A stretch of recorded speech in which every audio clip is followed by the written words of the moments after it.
Rreshtjet e dendura të Burrës që përfshin edhe territorin e bashkive Puk dhe Fusharës, vështirësitë kryesore po i shkaktojnë kryesisht në fshatrat e thellë malore, atje ku rrugët rurale tashmë janë thuajse tërësisht të bllokuara, ndërsa temperaturat e ulta por dhe erat kanë shkaktuar mungesën e energjisë elektrike për 10 fshatra.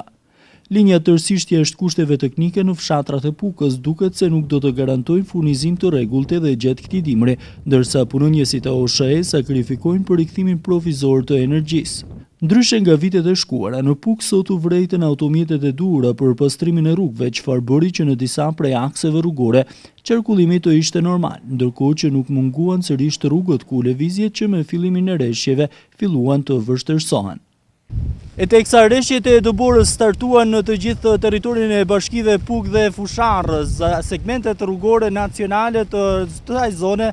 vazhdojnë të mbahen të qarkullueshme, ndërsa policia e qarkullimit rrugor u bën apel të gjithë drejtuesve të mjeteve që të tregohen të vëmendshëm përgjatë qarkullimit në këto segmente rrugore, ashtu sikurse kërkohet përdorimi i zinxhirëve, kryesisht në segmentet rrugore Qafe Malit, Fierz Bajram Curri dhe Qafe Malit, Qafshllak Kukës.